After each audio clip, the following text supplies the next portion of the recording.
ಆಕಾಶವಾಣಿ ಪ್ರದೇಶ ಸಮಾಚಾರ ಓದುತ್ತಿರುವವರು ವಿವೇಕಾದಿತ್ಯ ಕನಿಯಾಲ. ರಾಜ್ಯ ಸರ್ಕಾರದ ಸುಸ್ಥಿರ ಆರ್ಥಿಕ ಅಭಿವೃದ್ಧಿ, ದೂರದೃಷ್ಟಿಯ ಕೈಗಾರಿಕಾ ನೀತಿ, ಉದ್ಯಮ ಸ್ನೇಹಿ ಆಡಳಿತದ ಕಾರಣ ಭಾರತದ ರಫ್ತು ವಲಯದಲ್ಲಿ ಕರ್ನಾಟಕ ಮುಂಚೂಣಿಯಲ್ಲಿದೆ ಎಂದು ಮುಖ್ಯಮಂತ್ರಿ ಡಿಕೆ ಶಿವಕುಮಾರ್ ಹೇಳಿದ್ದಾರೆ. 2025-26 ಆರ್ಥಿಕ ವರ್ಷದಲ್ಲಿ ರಾಜ್ಯದ ಒಟ್ಟು ರಫ್ತು ಪ್ರಮಾಣ ಶೇಕಡ 9.5% ವೃದ್ಧಿಯಾಗಿದ್ದು, ಸುಮಾರು 19.7 ಲಕ್ಷ ಕೋಟಿ ರೂಪಾಯಿಗಳಿಗೆ ತಲುಪಿದೆ.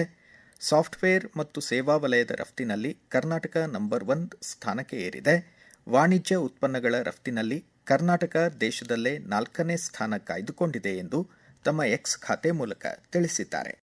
ಕರ್ನಾಟಕದ ಬೀದರ್, ಮಹಾರಾಷ್ಟ್ರದ ವಿದರ್ಭದಂತಹ ಪ್ರದೇಶಗಳಲ್ಲಿ ಅಂತರ್ಜಲ ಮಟ್ಟ ಕಡಿಮೆಯಾಗುತ್ತಿರುವುದನ್ನು ಗಮನಿಸಿರುವ ಕೇಂದ್ರ ಸರ್ಕಾರ ಜಲ ಸಂರಕ್ಷಣೆ ಹಾಗೂ ಜಲ ಮರುಪೂರಣಕ್ಕೆ ಆದ್ಯತೆ ನೀಡಿ ಅಮೃತ್ ಸರೋವರ ಯೋಜನೆಯನ್ನು ಜಾರಿಗೆ ತಂದಿದೆ ಎಂದು ಕೇಂದ್ರ ಪರಿಸರ, ಅರಣ್ಯ ಮತ್ತು ಹವಾಮಾನ ಬದಲಾವಣೆ ಖಾತೆ ಸಚಿವ ಭೂಪೇಂದ್ರ ಯಾದವ್ ಹೇಳಿದರು.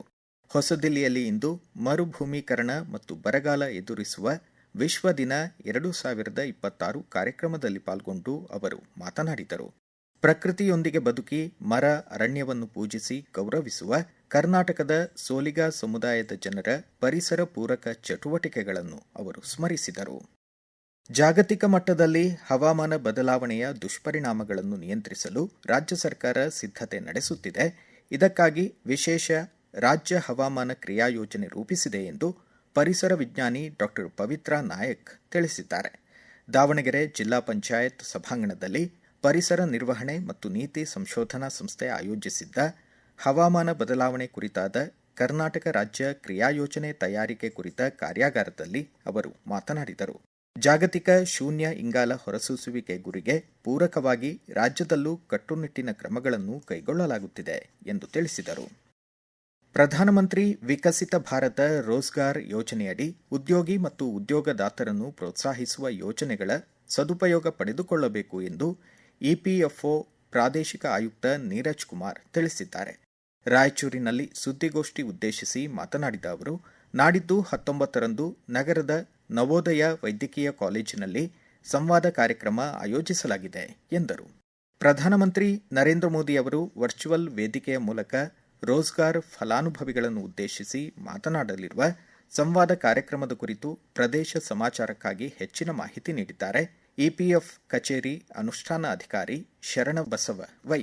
ಪ್ರಧಾನಮಂತ್ರಿ ವಿಕಸಿತ ಭಾರತ್ ರೋಜ್ಗಾರ್ ಯೋಜನಾ ಇವೆಂಟ್ ನಡೀತಾ ಇದೆ. ಡೆಲ್ಲಿಯಿಂದ ಮೋದಿ ಅವರು ಅಲ್ಲಿಂದ ಅಡ್ರೆಸ್ ಮಾಡ್ತಾರೆ. ಆಲ್ ಓವರ್ ಇಂಡಿಯಾದಲ್ಲಿ ಎಲ್ಲಾ ರೀಜನಲ್ ಆಫೀಸಸ್ ಕೂಡ ನಾವು ಆರ್ಗನೈಸ್ ಮಾಡ್ತಾ ಇದೀವಿ ಇವೆಂಟ್. ನಮ್ಮ ರಾಯಚೂರು, ಬಾಗಲಕೋಟೆ ಮತ್ತೆ ಯಾದಗಿರಿ ತಾಲೂಕವರು ರಾಯಚೂರು ನವೋದಯ ಇನ್ಸ್ಟಿಟ್ಯೂಟ್ ಇದೆ ಅಲ್ವಾ, ಇಲ್ಲಿ ಆರ್ಗನೈಸ್ ಮಾಡ್ತಾ ಇದೀವಿ. ಅದೇ ರೀತಿ ಇದರಲ್ಲಿ ಎಂಪ್ಲಾಯೀಸ್ ಆಯ್ತು, ಮತ್ತೆ employees in the sense beneficiary ಯಾರಿದ್ದಾರೆ, PMEBR ಅವರೆಲ್ಲ ಬರ್ತಾರೆ. ಅದ್ರ ಜೊತೆಗೆ ಎಲೆಕ್ಟೆಡ್ ರಿಪ್ರೆಸೆಂಟೇಟಿವ್ ಬರ್ತಾರೆ, ಪ್ಲಸ್ ನಮ್ಮ ಆಫೀಸ್ ಕಡೆಯಿಂದ ನಮ್ಮ ಕಮಿಷನರ್ ಅವರೆಲ್ಲ ಬರ್ತಾರೆ. ಪ್ರಧಾನಮಂತ್ರಿ ವಿಕಸಿತ ಭಾರತ್ ರೋಜ್ಗಾರ್ ಯೋಜನಾದಲ್ಲಿ ಎರಡಿದೆ. ಪಾರ್ಟ್ ಎ ಬಂದ್ಬಿಟ್ಟು ಫಸ್ಟ್ ಟೈಮ್ ಎಂಪ್ಲಾಯೀಸ್ಗೆ ಬೆನಿಫಿಟ್ ಇದೆ. ಈಗ ಹೊಸದಾಗಿ ಕೆಲಸಕ್ಕೆ ಜಾಯ್ನ್ ಆಗಿದ್ರೆ ಅವರಿಗೆ one time benefit 15,000 government of India ಕಡೆಯಿಂದ ಅವರ ಡೈರೆಕ್ಟ್ ಬ್ಯಾಂಕ್ ಅಕೌಂಟ್ಗೆ ಬರುತ್ತೆ. First instalment after 6 months, second instalment after 12 months.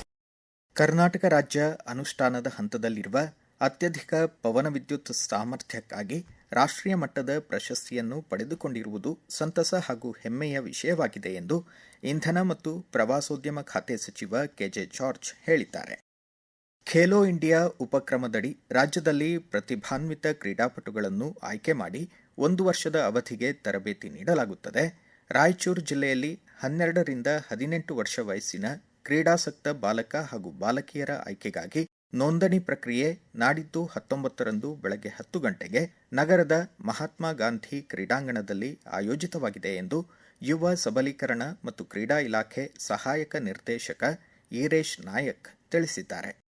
ರಾಜ್ಯ ವಿಧಾನ ಪರಿಷತ್ 7 ಸ್ಥಾನಗಳಿಗೆ ನಾಳೆ 18ರಂದು ಚುನಾವಣೆ ನಡೆಯಲಿದೆ.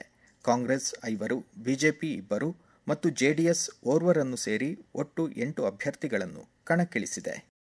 ಅಂತಾರಾಷ್ಟ್ರೀಯ ಯೋಗ ದಿನಾಚರಣೆ ಪೂರ್ವಭಾವಿಯಾಗಿ ಯೋಗದ ಮಹತ್ವ ಸಾರಲು ಚಿತ್ರದುರ್ಗ ನಗರದಲ್ಲಿ 20ರಂದು ಬೆಳಗ್ಗೆ 7 ಗಂಟೆಗೆ ಬೃಹತ್ ಜಾಗೃತಿ ಜಾಥಾ ಆಯೋಜಿಸಲಾಗಿದೆ ಎಂದು ಜಿಲ್ಲಾ ಆಯುಷ್ ಅಧಿಕಾರಿ ಡಾ ಚಂದ್ರಕಾಂತ್ ಎಸ್ ನಾಗಸಮುದ್ರ ತಿಳಿಸಿದ್ದಾರೆ. ನಬಾರ್ಡ್ ಚಿಕ್ಕಬಳ್ಳಾಪುರ ಜಿಲ್ಲಾ ಅಭಿವೃದ್ಧಿ ವ್ಯವಸ್ಥಾಪಕರ ಕಚೇರಿಯನ್ನು ಸಂಸದ ಡಾಕ್ಟರ್ ಕೆ ಸುಧಾಕರ್ ಇಂದು ಸಂಜೆ 4 ಗಂಟೆಗೆ ಜಿಲ್ಲಾಡಳಿತ ಭವನದ ಮುಖ್ಯ ಸಭಾಂಗಣದಲ್ಲಿ ಉದ್ಘಾಟಿಸಲಿದ್ದಾರೆ. ಇಲ್ಲಿಗೆ ಪ್ರದೇಶ ಸಮಾಚಾರ ಮುಕ್ತಾಯವಾಯಿತು. ನಮ್ಮ ಮುಂದಿನ ರಾಷ್ಟ್ರೀಯ ವಾರ್ತಾ ಪ್ರಸಾರ ಮಧ್ಯಾಹ್ನ 1:10 ನಿಮಿಷಕ್ಕೆ.